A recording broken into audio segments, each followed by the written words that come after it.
আমি একটা এক্সেপশনের ব্যাপারে কথা বলবো। আমরা জানি যে নলেজ অফ ইংলিশ এটা সেটেলমেন্ট কিংবা সেটেলমেন্টের সময় সাধারণত এটা প্রয়োজন হয় এবং এটা একটা ম্যান্ডেটরি একটা রিকোয়ারমেন্ট।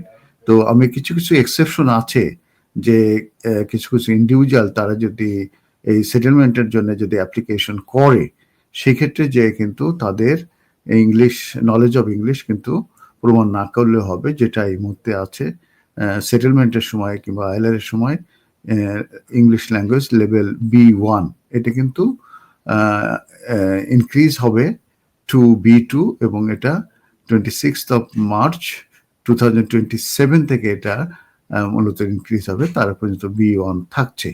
তবে এই B1 তাদেরকে আর স্যাটিসফাই করা প্রয়োজন না, তারা এটা এই নলেজ অফ ইংলিশ দেখানো থেকে তারা এক্সাম্পটেড যখন তারা আইএলআর কিংবা সেটেলমেন্টে অ্যাপ্লিকেশন করবে।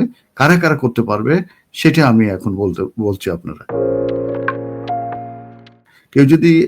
একজন যদি ভিকটিম অফ ডোমেস্টিক ভায়োলেন্স শিকার হয়ে থাকে এবং সে যদি spouse of A British citizen of A settle পার্সনের হয়ে থাকে, তাহলে সে যখন সেটেলমেন্টের জন্য অ্যাপ্লিকেশন করবে on the basis of domestic violence as a spouse of A British or settle person, সেই ক্ষেত্রে যে তাদেরকে তারা এক্সাম্পটেড এই নলেজ অফ ইংলিশ যেটা লেভেল B1 এখন আছে, এটা তাদেরকে স্যাটিসফাই করার প্রয়োজন নাই।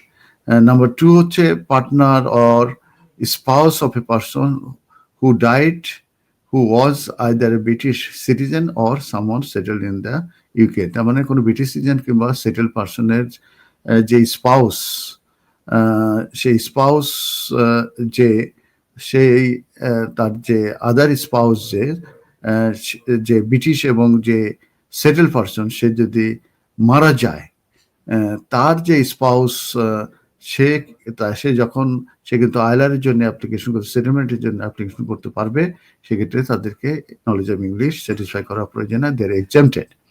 এরপরে হচ্ছে যে অ্যাডাল্ট ডিপেন্ডেন্ট রিলেটিভ যারা বিটুইন 18 and 64, তাদের ক্ষেত্রে যে বলা হয়েছে যে ADR এ যারা সেটেলমেন্টের জন্য কিন্তু তারা একবারে অ্যাপ্লিকেশন করতে পারবে কান্ট্রি অফ অরিজিন থেকে। এটা কিন্তু আউট কান্ট্রি থেকে অ্যাপ্লিকেশন করা যায় এন্টি ক্লিয়ারেন্স করে। সেটা হচ্ছে যে ইনডিফিনিট লিভ টু এন্টার যেটাকে বলা হয় as a adult dependent relative হিসাবে, সেক্ষেত্রে তারা এক্সাম্পটেড এই নলেজ অফ ইংলিশ প্রমাণ করার ক্ষেত্রে। এরপরে আছে যে কেউ যদি রিফিউজি স্ট্যাটাসে থাকে, অ্যাসাইলাম সিক করার পরে যদি সে রিফিউজি স্ট্যাটাস গ্রান্টেড হয় এবং 5 বছর দেয়া হচ্ছে যারা আগে অ্যাসাইলাম সিক করেছে 2 মার্চের আগে যারা অ্যাসাইলাম সিক করেছে তাদেরটা গ্রান্ট হলে তাদেরকে 5 ইয়ার্স লিভ টু রিমেইন দিচ্ছে এবং 5 ইয়ার্স কমপ্লিট করার পরে তারা সেটেলমেন্টের জন্য অ্যাপ্লিকেশন করবে। সেই যখন তারা সেটেলমেন্টের জন্য অ্যাপ্লিকেশন করবে তখন তারা exempted from knowledge of English যেটা লেভেল B1। এরপরে আছে কেউ যদি description leave to remain in the UK granted হয়ে থাকে, সাধারণত 3 ইয়ার্স দেয়, আবার 3 ইয়ার্স পরে যে 6 ইয়ার্স পরে তারা সেটেলমেন্টের জন্য অ্যাপ্লিকেশন করবে, সেক্ষেত্রে দে আর এক্সাম্পটেড এই নলেজ অফ ইংলিশ স্যাটিসফাই করার থেকে। কেউ যদি হিউম্যান প্রোটেকশনে গ্রান্টেড হয়ে থাকে, সে যখন সেটেলমেন্ট অ্যাপ্লিকেশন সেক্ষেত্রেও তাকে আর এই নলেজ অফ ইংলিশ দেখানোর প্রুভ করার প্রয়োজন নাই। এরপর আছে যে কেউ যদি এখানে permission to stay in the ইউকেতে থাকে as a retired person of independent means, তাদের ক্ষেত্রেও কিন্তু এই নলেজ অফ ইংলিশ যেটা B1 স্যাটিসফাই করার প্রয়োজন নাই।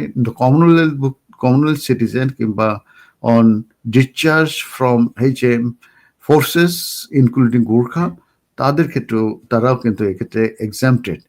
আর কেউ যদি এক্সেপশনাল সার্কামস্টেন্সেস থেকে থাকে, এক্সাম্পল হিসাবে কেউ যদি অরফেন হয়ে থাকে, যেরকমের orphan widow or over age dependent, সেক্ষেত্রে তারাও এক্সাম্পটেড এই নলেজ অফ ইংলিশ প্রমাণ করা থেকে। ধন্যবাদ।